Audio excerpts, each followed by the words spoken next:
अस्सलाम वालेकुम वीवर्स, अभी मैं आ गया हूँ फ़तेहपुर सीकरी की जामा मस्जिद और यहाँ पर इस्लाम खान और हज़रत सलीम चिश्ती रहमतुल्लाह अलैह का मज़ार और मकबरा भी है।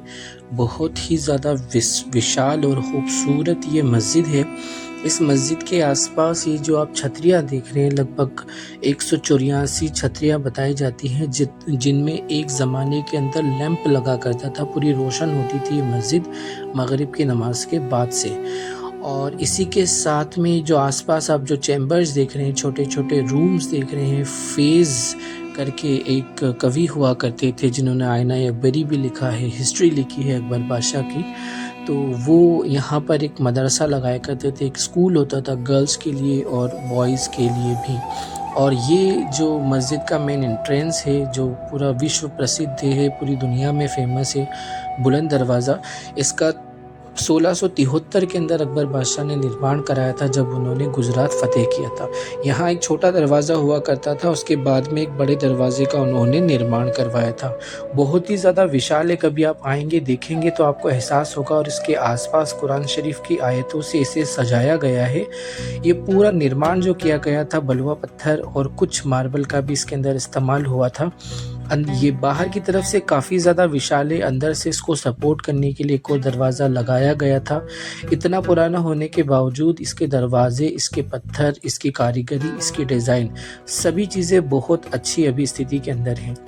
जैसा कि मैं आपको बता रहा था कि जैसे इनसाइड हम अंदर आते हैं तो आपको इस तरह से ये एक कभी जो ब्लॉक्स हैं ये मदरसे के लिए इस्तेमाल होते थे। मस्जिद की अगर डिज़ाइन की बात की जाए तो अटाला मस्जिद जो शर्की डायनेस्टी के है, उसके गेट के अंदाज़ के अंदर पहला मस्जिद का गेट बनाया गया है और उसी के साथ में हज़रत सलीम चिश्ती का मकबरा भी मौजूद है।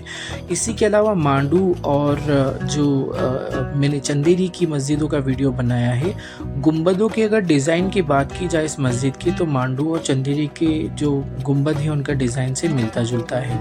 बाकी इसमें अकबर बादशाह ने जो राजस्थानी स्टाइल का छाप छोड़ी है, जिस तरह से जो पत्थरों को सपोर्ट, जो छत को सपोर्ट देने का स्टाइल है वो गुजरात सल्तनत का लिया है। और ऊपर ये जो इस तरह की जो छोटी छोटी छतरियाँ बनी हुई हैं ये राजस्थानी स्टाइल के अंदर बनाई गई थी। और अंदर की तरफ देखें तो काफ़ी हद तक, जैसे कि मैंने गुजरात सल्तनत की मस्जिदों के वीडियो बनाए हैं, जो पिलर्स हैं वो कहीं ना कहीं गुजरात सल्तनत की मस्जिदों से काफ़ी मेल खाते हैं। फिर जब हम अंदर की तरफ आते हैं तो बहुत ज़्यादा यूनिक डिज़ाइन है, जो आप इसमें मिश्रण कह सकते हैं मुग़ल कालीन जो वास्तुकला है। फतेहपुर सीकरी की दोस्तों विशाल मस्जिदों की बात की जाए तो उन दुनिया में जो बहुत बड़ी मस्जिद है उनमें इसका नाम शुमार होगा। और अगर डिज़ाइन और ख़ूबसूरती की बात की जाए तो आज भी अकबर बादशाह के वक्त से लेकर यहाँ पर जो डिज़ाइन है, बहुत सारी मैंने मस्जिदों का एक प्लेलिस्ट ही बना रखा है। हिंदुस्तान की लगभग सभी मैंने हिस्टोरिकल जो सल्तनतों की मस्जिदें सभी के वीडियोस बनाए हैं। और यहाँ जो आप देख रहे हैं फ़तेहपुर सीकरी की मस्जिद, तो एकमात्र ऐसी मस्जिद है जिसके अंदर बहुत सारी सल्तनतों का मिश्रण है। अब जब हम यहाँ पर आते हैं तो यहाँ आपको तजाकिस्तान और उज़्बेकिस्तान के अंदर जो कलरफुल टाइल वाली मस्जिदें होती हैं उस तरह का यहाँ पर पूरा डिज़ाइन किया गया है। हकीकत में फ़तेहपुर जब शहर बना था, ये मस्जिद उसके पहले बन चुकी थी। उसकी वजह ये थी कि इस मस्जिद का निर्माण हज़रत सलीम चिश्ती रहमतुल्लाह अलैह के लिए करवाया गया था। और उसके अलावा आप रहमतुल्लाह अलैह यहाँ पर टीचिंग भी देते थे। बताया जाता है कि इस मस्जिद का निर्माण करने की वजह ये भी थी कि आप रहमतुल्लाह अलैह ने अकबर बादशाह के लिए दुआ की थी, क्योंकि वो आपके पास आए थे कि उनको औलाद नहीं होगी, तो उनकी इस दुआ से उनको औलाद हुआ।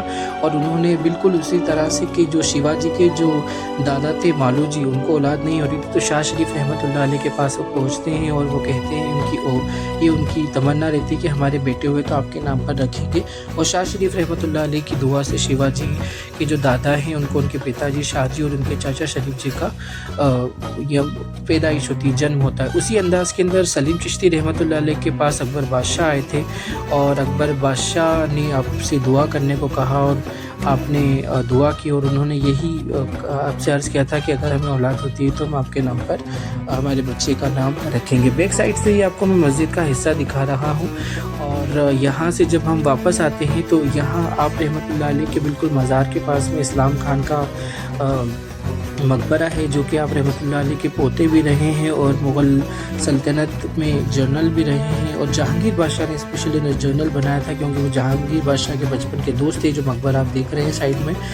और इसी के अलावा जहांगीर बादशाह ने हज़रत सलीम चिश्ती रहमतुल्लाह अलैह का जो मज़ार है अकबर बादशाह के टाइम वो बलुआ पत्थर से बना था और उन्होंने जहांगीर ने उनके इस मज़ार को मार्बल से बनाया था। ये दरवाज़ा बताया जाता है कि दिल्ली की तरफ जाता है और यहाँ बहुत सारी हज़रत सलीम चिश्ती रहमतुल्लाह अलैह के ख़ानदान के लोगों की कब्रें भी हैं और इसी के अलावा बहुत सारी शाही कब्रें भी यहाँ पर मौजूद हैं। तो दोस्तों इस व्लॉग में इतना ही। आई होप कि ये इन्फॉर्मेशन आपको अच्छी लगी होगी। As I tell you that I am travelling all over India just to tell you the real history of all Sufi and sultan. So please like, share and subscribe my channel. Thank you for watching, keep smiling, जज़ाकल्लाह खैर। अस्सलामु अलैकुम व रहमतुल्लाहि व बरकातुहू।